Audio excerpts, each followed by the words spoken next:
Israel and the world are marking 1 year since the brutal terrorist attack by Hamas in Israel that killed about 1,200 men, women, and children, including 46 Americans. More than 250 hostages were also taken that day. Nearly 100 of them are believed to remain in captivity. Thanks for joining us. I'm Brandon Cameraman. And I'm Kendall Bartley. Pro-Israel and pro-Palestine demonstrations are taking place in Eugene tonight. Some on the University of Oregon campus around the world, communities around the world, commemorate the first anniversary of Hamas's terror attack on Israel. KVAL's Tiffany Lewis joins us live from a pro-Palestine protest at Eugene's federal courthouse. Tiffany, what can you tell us?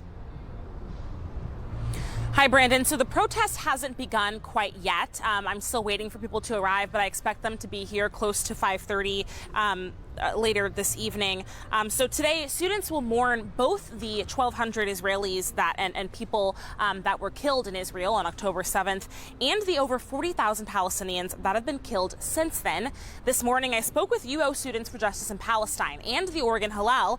We reflected on the last year of campus protests and how their communities are moving forward. October 7th was a life-changing day for Jews and Palestinians, even in Oregon, 7,000 miles from Israel and the Gaza Strip. Community members and students are organizing to commemorate the deaths of Jews and Palestinians. The Oregon Halal will mark the 1-year anniversary of the deadliest attack on Jews since the Holocaust with a vigil on campus, displaying 101 posters of the remaining hostages in Gaza. We often say in the Jewish community the phrase "never again." And that was a moment that felt like a never again. How did we let this happen again? Pro-Palestinian protesters will rally in March from the Eugene Federal Courthouse, organized as a form of collective mourning for the thousands dead in Gaza, and also to mark what they describe as an act of bravery of the Palestinian masses and their resistance. President of the UO Students for Justice in Palestine, Danielle Corey, says Monday's protest is intended as a symbol of hope, not an attack. Why would you hold a rally on October 7th? And it has a lot to do with visibility, you know, like October 7th is when things really started just hitting the fan for a lot of us. And beyond that, we need to show that what we represent on campus is the spirit of liberation for Palestine. Last school year, Oregon Halal condemned the pro-Palestine campus protests and the encampment that lasted for 24 days. Sentiments and slogans like "globalize the Intifada" and "resistance is justified when people are occupied" are seen by many Jewish students as a call for the eradication of the Jewish state. It's tough because while they all fall under protected speech, to us, as we have had these shared lived experiences as Jews, those feel like those are threats to us. And as the school year begins, Oregon Halal is preparing to protect their students from anti-Semitism with increased security during group events.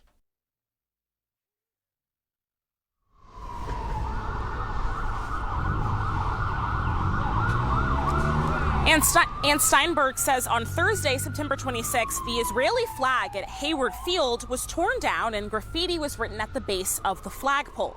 The incident was filed as a hate crime with UOPD. The flag has since been removed. In downtown Eugene, I'm Tiffany Lewis.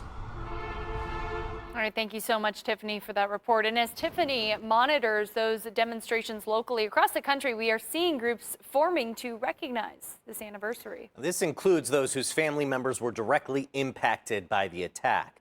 Natalie Brand is in Washington with a message from one of the families. Israeli Prime Minister Benjamin Netanyahu visited the October 7th memorial in Jerusalem, built to honor the more than 1,200 victims killed 1 year ago in the Hamas attack and to honor the hostages still held in Gaza. The worst attack on the Jewish people since the Holocaust, but unlike the Holocaust, we fight back. And we're fighting like lions with the support of the American government, the American people. Netanyahu also thanked U.S. Senators Richard Blumenthal and Lindsey Graham, who traveled to Israel to mark the day. At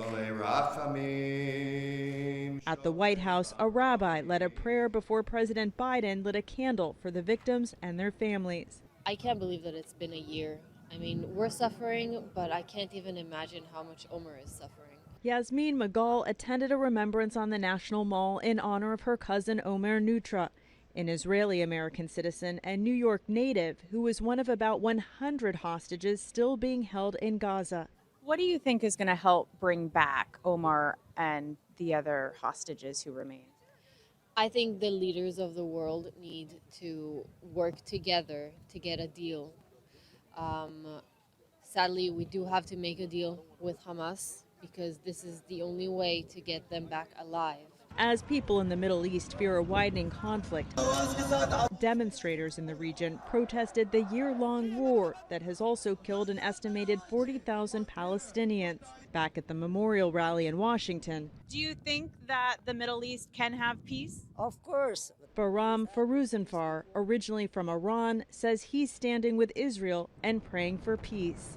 Natalie Brand, CBS News, the White House.